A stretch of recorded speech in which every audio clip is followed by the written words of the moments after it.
Saludos, bienvenidos al programa Relaciones Internacionales Hoy, el podcast. Les habla Nieves Peguero y Nerilisa Ibar. Juntas vamos a llevarlos a conocer las grandes cuestiones del sistema internacional, lo que acontece en materia política, económica, jurídica y diplomática en el mundo en un lenguaje sencillo de entender. Periódicamente compartiremos con ustedes contenido novedoso e interesante del que esperamos disfruten. Saludos. Bueno, el sábado 6 de mayo tuvo lugar en el lluvioso Londres la coronación del rey Carlos III. Bueno, eso lo saben ya todos ustedes. Vi en las redes sociales que muchas personas se levantaron a esa hora para hablar acerca de lo que estaba ocurriendo en la coronación. Me pareció muy llamativo que la corona británica tenga tanto interés o represente tanto interés para algunos dominicanos. Hoy vamos justamente a hablar de eso, de la coronación, de qué es la monarquía, cómo funciona y lo más importante, para qué sirve. Porque nosotros, como republicanos, nos preguntamos qué utilidad tiene eso en pleno siglo XXI. ¿Nieves? Y sobre todo porque se ha hablado tanto del tema, se ha manejado tanto en los diversos medios de comunicación, eh, que nosotras pensamos en cómo darle un vuelco a eso hacia las relaciones internacionales. ¿Qué decir que no se haya dicho ya? En ese sentido, como bien dijiste, vamos a hablar de la monarquía. ¿Qué es la monarquía, Neri? Bueno, la monarquía es considerada como una forma de gobierno en la que existe una familia que hereda los títulos, en este caso la inglesa, y que supuestamente es la que ejerce el poder sobre la nación. Sin embargo, esa monarquía se ha ido transformando en el tiempo de ese modelo absolutista en el que el rey reinaba y gobernaba, a un modelo en el que el rey reina pero no gobierna. Eso significa que tiene límites constitucionales, que depende de un parlamento que no tiene la capacidad de decidir como hace 400 o 500 años la tenía, y en eso los británicos han sido los mejores, en tener la capacidad para ir limitando los poderes del rey, no sin violencia, porque sí que se han producido algunos incidentes, incluso la muerte de uno por ejecución, pero sí que han sabido, primero la monarquía ha sabido ceder y la sociedad ha sabido transformar.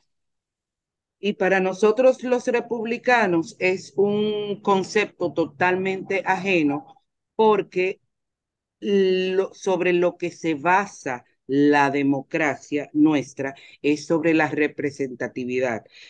Nosotros votamos y le damos poderes a una persona para que nos represente. La monarquía es ese concepto de que esos poderes vienen desde lo divino y de ahí viene el hecho de uno poder justificar por qué una persona como tú y como yo, que come, que respira y que defeca supuestamente por un mandato divino, es la persona llamada a dirigir los destinos de la nación y de la vida de sus súbditos.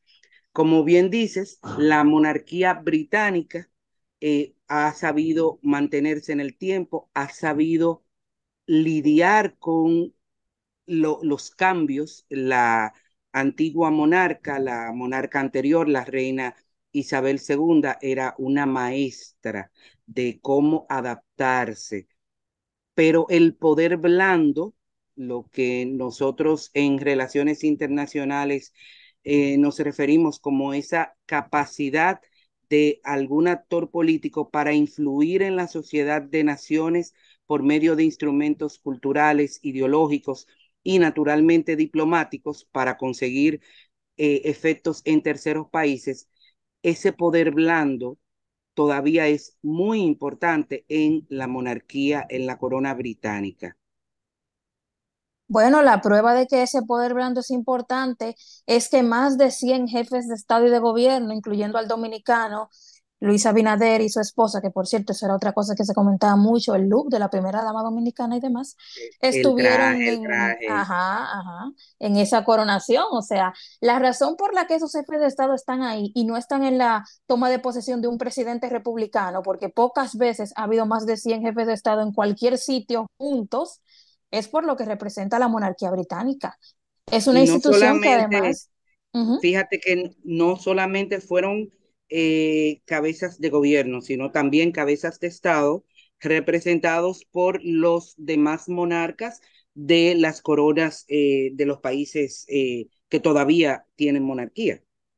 Claro, estuvo ahí el rey de España, Felipe VI, estuvieron también representaciones de otras casas reales. Es que era el momento, primero, para que la monarquía demostrara su fortaleza y su unión al pueblo. Miles de personas salieron en Londres a reivindicar su cariño y su amor por la monarquía británica. Es que los Windsor no solamente son una familia, son también una institución. Efectivamente, y eso lo decía la difunta princesa Diana, que ella se casó con una institución.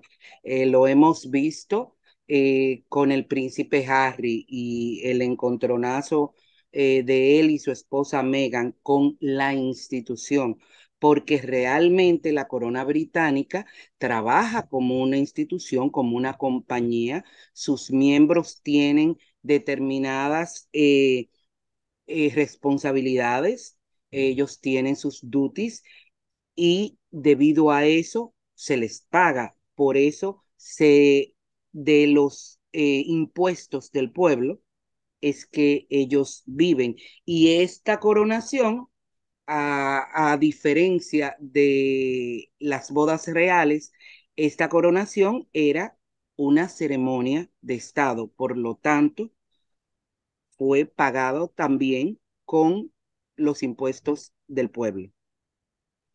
Claro, es una ceremonia de carácter muy religioso porque unía rituales ya milenarios, porque esa monarquía tiene prácticamente 1000 años, con cierta modernización. La prueba es que, por ejemplo, el rey, además de reivindicar su puesto de jefe de la iglesia anglicana y de protector de la fe anglicana, de la fe protestante, también reivindica su necesidad de proteger a las otras religiones. Por eso vemos cuando al momento de ser reconocido por todos, que decían Dios salve al rey Carlos III, también hubo presencia de jefes de religiones distintas, de budistas, de la comunidad Sid, del Islam, que también le demostraron sus parabienes. Eso demuestra que ya la monarquía británica reconoce la existencia de otras religiones y que Inglaterra ya es un país más diverso que nunca, porque antes más del 70% se identificaba como cristiano. Sin embargo, ahora, según el censo de 2021, el 59%, y eso va bajando, en los jóvenes todavía menos personas. O sea que ese nexo entre monarquía y religión, ellos tienen que comenzar a reinventarlo. Ujú.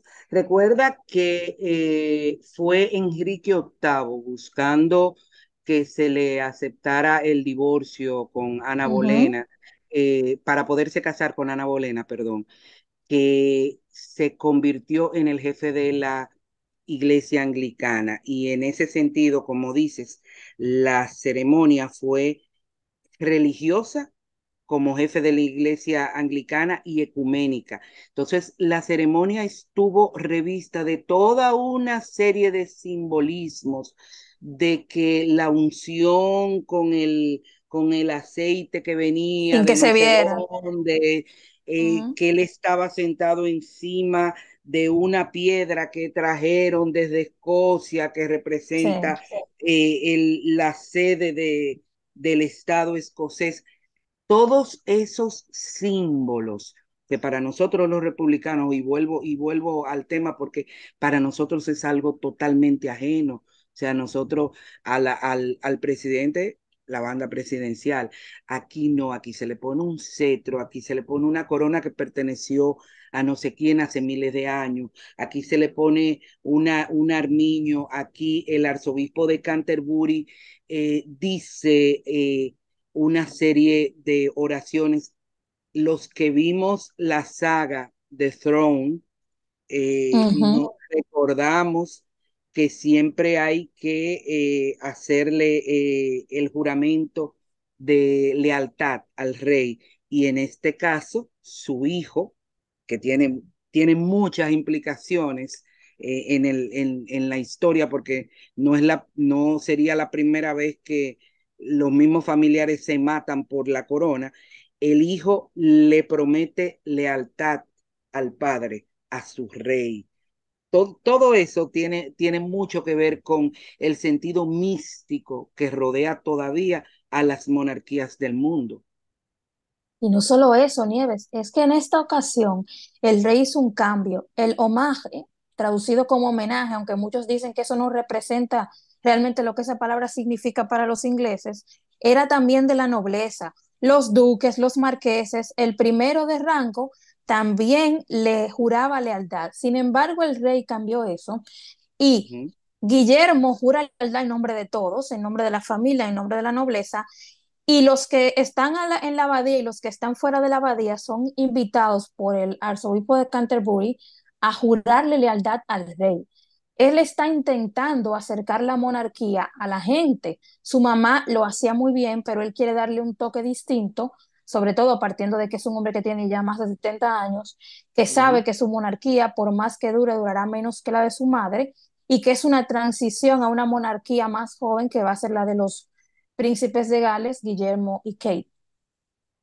Exactamente. Fíjate que hay detalles que él no pudo cambiar. Por ejemplo, una gran parte de la ceremonia es de espaldas al público, porque se supone que él se pone de espaldas al pueblo, pero enfrente de Dios.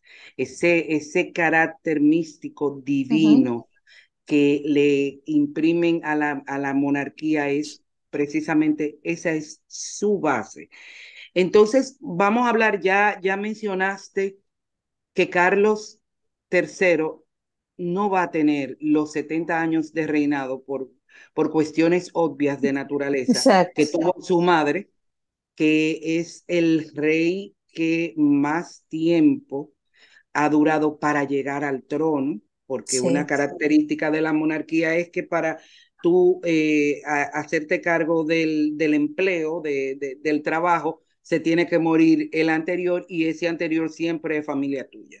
Entonces, es algo muy, muy típico de las monarquías. Pero aparte de eso, de que es el primer rey en la historia que ha asistido a una universidad, tiene un título universitario, eh, es un rey. Lo del divorcio no, porque ya vimos Enrique VIII y muchos más se divorciaron bastantes veces y eso era algo bastante común en ellos. Pero ¿qué otras características tiene Carlos que lo harían un monarca diferente a su madre en el siglo XX, un monarca del siglo XXI? Vamos a empezar con su preocupación por el medio ambiente, ¿verdad? Sí, Carlos es un rey muy preocupado por el medio ambiente desde mucho tiempo antes de que ahora Greta Thunberg y todos estos jóvenes se preocupen por este tema. Estamos hablando de que es un hombre que estudió antropología en la Universidad de Cambridge y que estaba preocupado desde hace 40, 50 años por el tema del medio ambiente y eso lo representa en temas tan importantes como la capa de ozono, la protección de los océanos. La ya fallecida princesa Diana decía a modo de anécdota, y algunos creen que a modo de burla, en los 80, que Carlos vivía hablando de la capa de ozono y que le decía que no utilizara aerosoles. Y era porque él sabía que esos aerosoles iban a dañar a la capa y por eso era que le solicitaba eso. Fue un hombre adelantado a su época, creó diferentes organizaciones benéficas, hizo lo que su madre no podía hacer por asuntos constitucionales. Carlos opinaba y opinaba mucho sobre temas importantes. Incluso a veces Carlos, metiendo uh la -huh. pata, Sí, y como tú dices, es un gran defensor de la naturaleza, le gusta sembrar, sí, cultivo orgánico. cultivos orgánicos, o sea, es una persona atípica dentro de la monarquía, pero recuerda que no es solamente el hijo de la reina, sino que el duque de Edimburgo, su difunto padre, que era también un hombre muy adelantado, tuvo mucho que ver con la educación de él, con que él Sí. asistiera a escuelas, que no fue homeschool como los demás reyes británicos, incluyendo su madre, que nunca fue a una escuela normal. Él sí fue a escuela, él sí fue a la universidad. El padre de él, por ejemplo, fue el responsable de que se transmitiera por primera vez por televisión un discurso de la reina. Y ese sentido avant-garde que tenía el duque de Edimburgo, yo creo que se lo transmitió en gran medida a Carlos y de ahí eh, todo el sentido de modernidad que él le imprime a su reinado. Sí, Carlos es un rey que además, cuando era príncipe de Gales, les enviaba cartas a los ministros. Ya te imaginarás lo que eso generó en Inglaterra. Era impensable que un heredero al trono británico se dedicara a opinar sobre asuntos de Estado, mandándole cada cierto tiempo cartas a los ministros. Él tuvo más o menos que disculparse, pero dicen los que lo conocen que Carlos es un hombre así, que aunque es una persona muy formada y entre comillas un tanto serio cuando las personas conversan con él en primera instancia, es un hombre muy sincero que tiene claras sus intereses y que actúa en consecuencia, como lo hizo con eso y con las medicinas holísticas, porque él es un abanderado de algunas medicinas alternativas. Exactamente, eso es también, y su independencia y su firme convicción se nota en el hecho de que, a pesar de haberse casado con la siempre recordada Lady Diana, y eso es algo que siempre tenemos que recordar, eh, la regente ahora, Camila, ha sido el gran amor de su vida durante toda su vida. O sea, él al menos ha sido coherente en eso, al menos ha sido coherente en eso. Sí, es un hombre que ha sido muy coherente en sus intereses, no parece ser un hombre impulsivo, parece que tiene claros sus objetivos, incluso dentro de la ceremonia, hay que decir que dentro de los países que no fueron invitados, porque hubo varios que no fueron invitados, suponemos que por la voluntad del gobierno británico, pero que me imagino que se habrá conversado con el rey, estuvo Rusia, Bielorrusia y la República Islámica de Irán. A Nicaragua, un país que nos queda allí al ladito, se le demandó que estuviera presente solo con su embajador. O sea que el presidente Ortega no fue invitado al acto. Eso demuestra un compromiso de Gran Bretaña con la promoción de ciertos valores que ellos consideran como vitales. Que se apeguen a ellos a nivel internacional es un asunto que podemos discutir, pero ahí está la mancomunidad, que es una comunidad compuesta por ahora 54 naciones, dos que se quieren unir y otras que se quieren separar, como Antigua y Barbuda y Jamaica, que dicen que una vez la reina muerta ya ellos no quieren que el rey Carlos sea su rey y que por lo tanto quieren construir una república, pero eso ya te demuestra que hay un compromiso con una democracia y con una protección de derechos humanos y es, Nieves, y esto hay que recordarlo y resaltarlo, el imperio que conserva nexos de unión a través de una organización oficial con sus excolonias. Eso me llama mucho la atención. El Después de que el único, imperio cae durante la Segunda Guerra Mundial y esos países se independizan, siguen teniendo vínculos con Gran Bretaña, no la, solo por historia, sino también por cultura en una organización política. la mancomunidad que está conformada por 14 países, además del Reino Unido, que tienen a Carlos III como jefe de Estado, sus invitados, los que asistieron, entre ellos se incluía Justin Trudeau de Canadá, Uh los -huh. premiers de Canadá y de Nueva Zelanda, y hay algo importante de que, a pesar de lo que se llama el Brexit, que es la salida del Reino Unido de la Unión Europea. A pesar de eso, la Unión Europea estuvo también bastante representada porque la presidenta de la Comisión Europea, Ursula von der Leyen, y el presidente del Consejo, Charles Michel, estuvieron presentes, aparte de los jefes de Estado de Francia, de Italia, de Alemania y de Polonia. Sí, fue una representación importante luego de un proceso separación que a veces fue un poco discordante,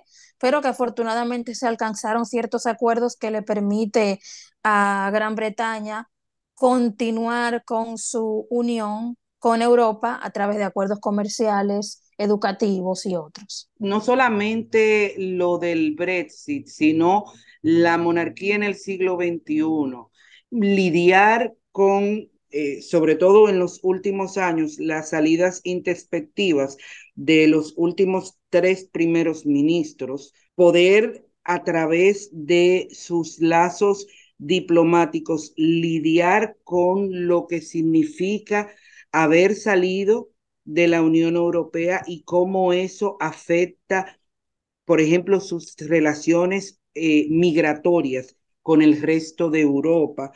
Todo eso son parte de los desafíos que enfrenta la monarquía como institución en este siglo XXI. ¿Algún otro más que se te ocurra, Neri? Sí, mira, la monarquía enfrenta un desafío fundamental y una paradoja a la vez. Como tú dijiste al principio de este episodio, la democracia es contraria a la monarquía por su naturaleza. Sin embargo, la monarquía necesita de la legitimidad que le da el apoyo democrático a su existencia. Ha disminuido el apoyo en Inglaterra a la monarquía de un 75% según una encuesta de YouGov de 2011 a un 58, 58%. 58. Sí, Pero todavía es la 58%. mitad más uno, Neri, Sí, porque si vamos claro, a hablar de democracia, todavía es la mitad más uno, o sea sí, que claro, pero el ya tiene problema es, mayoría. sí, pero va bajando, va bajando, va bajando. Y en la gente más joven, en la encuesta, por ejemplo, de The Guardian, se ve que en la gente más joven incluso alcanza una tasa de aprobación de un 35% de los jóvenes entre 18 y 24 años. ¿Qué Sí, va a pasar cuando la generación más fiel a la monarquía muera? ¿Cómo la sí, monarquía va a atraer pero a es los que jóvenes? tú tienes que verlo dentro del contexto.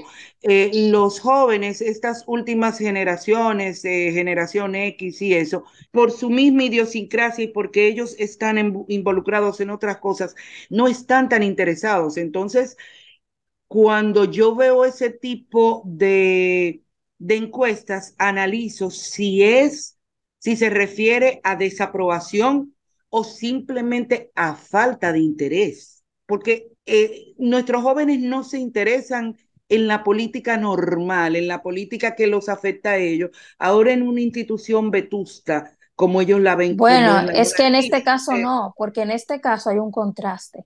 En la encuesta se les pregunta sobre el republicanismo, si ellos se sienten identificados con el republicanismo versus la monarquía. Y hay una identificación que cada vez crece más, todavía es minoritaria, eso sí tengo que aclararlo, de personas que sienten que ya la monarquía británica ha cumplido su función y que deberían de acudir a un modelo republicano. Es muy difícil que eso ocurra por razones históricas, tradicionales y demás, y además porque como dice un periodista, que no me acuerdo cómo se llama, la monarquía británica no molesta. Entonces, no es fácil que se Ellos se, someta a un ellos se referéndum la aseguran de monarquía. no molestar, Claro, no molesta ellos se aseguran de sacar de sus filas a a los que aquellos molestan. miembros que molestan. Y No, y hasta se vuelven entretenidos. La monarquía se ha vuelto entretenida, se ha vimos, reinventado. vimos en la tercera fila Ah, sí. al príncipe Al Andrés, duque, sí, al príncipe Andrés. que Y al lo duque de que Sussex. lo han sacado de todos con toda la Sí, sí. razón por sus vínculos con Epstein, Ujú. a su escándalo de pederastía, y Harry, que se ha convertido en la punta de lanza de todo un movimiento en contra de la corona británica y cuyo libro, aunque está, y nosotros lo dijimos aquí, bastante mal escrito, pero conmovió las bases de la corona. Primera vez que un miembro de la institución, en pleno ejercicio de sus funciones, saca un libro hablando barbaridades de la institución, una institución intocable para ellos. Entonces, ya para finalizar, Neri, lo que queríamos saber era claro, todo el mundo sabe sobre las diversas series y libros. Se han escrito, como dicen los literatos, ríos de tinta sobre la corona británica. ¿Hay alguna serie en específico que a ti te guste? Porque yo tengo la mía. Yo acabo de ver Queen Charlotte en Netflix y estoy Ah, sí. fascinada. Pues a mí, Los Tudor. Los Tudor narra la historia del famosísimo y no siempre bien ponderado Enrique VIII. Allí hablan de su relación con sus 6 esposas, dos de las cuales fueron ejecutadas, como ya sabemos. Ana Bolena, por la que él se separa de la iglesia, y Catalina Howard. Hay que aclarar una cosita. Dicen de manera romántica la historia rosa, Enrique se separa de la iglesia por el inmenso amor que sentía por Ana. Ay, por Sí, favor. y también por las inmensas riquezas que tenía la iglesia, de las que Exacto. él se convirtió en dueño cuando se separó de la monarquía, cuando se separó de la iglesia. A mí tanto Enrique como su hija Isabel Isabel. I, que para mí es el epítome de lo que es un gran estadista y regente. O sea, mis respetos a esa gran mujer. Para mí son dos de los monarcas que más influencia han tenido. Pero como te digo, estuve viendo Queen Charlotte en Netflix Ujú. sobre la historia y la desgraciada enfermedad que le impidió terminar su mandato, su regencia al rey Jorge III. Su esposa Charlotte, que se dice que era afroamericana no, perdón, que tenía sangre negra, disculpen. Ya, Eh, signifique lo que eh, signifique. sí, creo que era a través de su nacimiento en la corona portuguesa, ese tipo de cosas. Pero lo interesante es cómo este rey, que se denominaba a sí mismo Jorge el agricultor, tenía una visión tan parecida en esa época a lo que es el rey de ahora, el rey Carlos. O sea, ambos le gustaban la agricultura. Obviamente, en esa época sí la agricultura era orgánica y ahora Carlos promueve la agricultura orgánica.